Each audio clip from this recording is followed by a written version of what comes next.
হ্যাঁ মামা যাবো।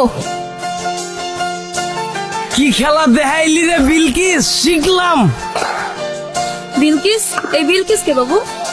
আমার এক্সা ছিল, ওই কই তো কাম কাজ যে করো না, ভবিষ্যতে তো তোমার রিক্সা লয়ে বাইরিতে হইব।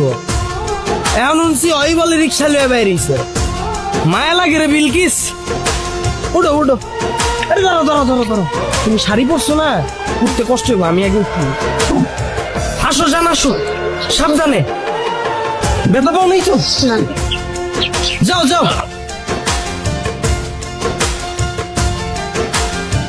বুঝলা জান, ইতিহাস সাক্ষী কেউ কাউরে ঠকায়া শান্তিতে থাকতে পারে নাই।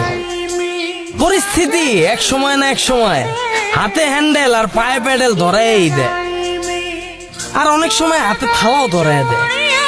আল্লাহর কি লীলা খেলা, দেখেই মজা লাগতেছে আমার। কি বলতেছো জান এগুলা? আমি কিছুই বুঝতেছি না। তোমার বোঝা লাগবো না, যার বুঝার হ্যাঁ ঠিকই বুঝতেছে।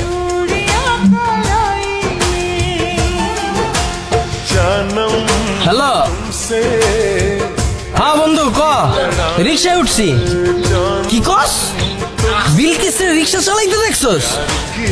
আরে হ বেটা, আমিও দেখছি, মায়াটা পুরা মান সম্মান সব খাইয়া দিছে। হ্যাঁ মামা, রাখ রাখ রাখ। আরে বিলকিস, রিক্সা লইয়া বাইরিছস, মাইনসে আমারে ফোন দিয়া শুনায়। মায়া লাগে রে, আবার মনে মনে খুশিও লাগে। আল্লাহর কি লীলা খেলা। এই বিলকিস আমারে কইছিল তোর প্যাডেল মাইরা খাইতে হইব। আজকে এই বিলকিস প্যাডেল মাইরা খায়, আর আমি আমার বউলে বিল্ডিং মারি। মজাই লাগে।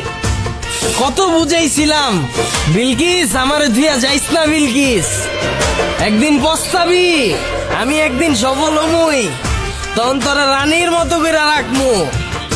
আমার কথা শুনলি না, আমার ছেড়ে গেলি গা। আজকে দেখ তোর থেকে আমার বউ সুন্দরী।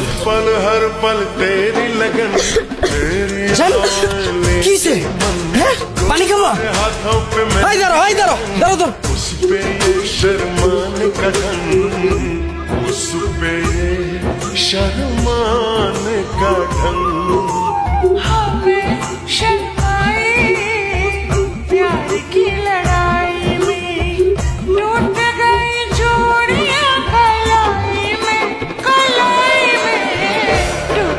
যাও তুমি যাও।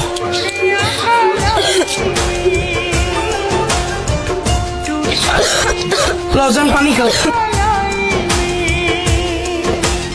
ঠিক আছে? হ্যাঁ জান ঠিক আছে।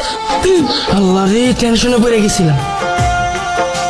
আরে বিলকিস রে, কত বুঝাইছিলাম তোরে, আমারে তুই যাইস না, আমার মতো কেয়ার তোরে কেউ করতে পারবো না। এক সময় শরীর দিয়া এক ফোঁটা ঘাম বাইরিলে টিস্যু দিয়া মুইসা দিতাম, কাশি দেওয়ার আগে পানির বোতল লাগাই দিতাম।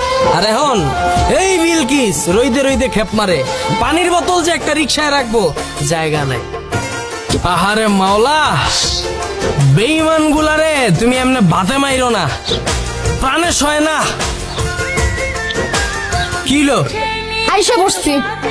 ও আয়া পড়ছি, ও জান আয়া পড়ছি। ল তুমি যাও, আমি ভাড়াটা দিয়ে আইতাছি। হ্যাঁ ঠিক আছে।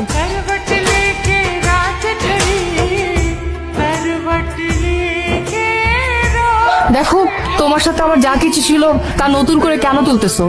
আমি একটা মেয়ে মানুষ, আমি রিক্সা চালাচ্ছি, তার পিছনে নিশ্চয়ই কোনো বড় একটা কারণ আছে।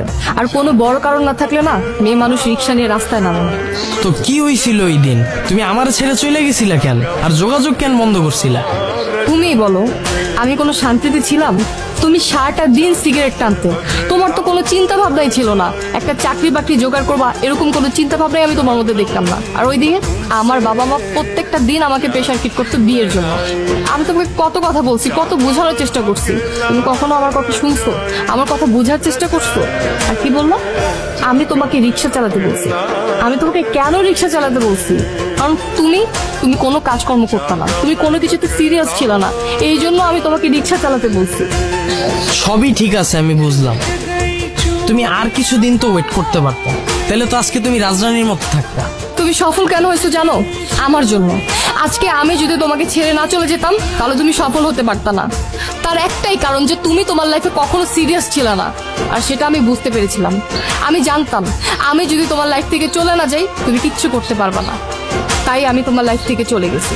আর তাছাড়া আমার অন্য কোনো উপায় ছিল না। আমার বাবা মার পছন্দের ছেলেকে আমার বিয়ে করতে হয়েছে, তাই আমি আমার বাবা মার পছন্দের ছেলেকে বিয়ে করছি। আচ্ছা ঠিক আছে, আমি তোমার সব কথা মাইনা নিলাম। তুমি রিক্সা নিয়ে কেন বেরিয়েছো আমি তো এটাই বুঝতেছি না।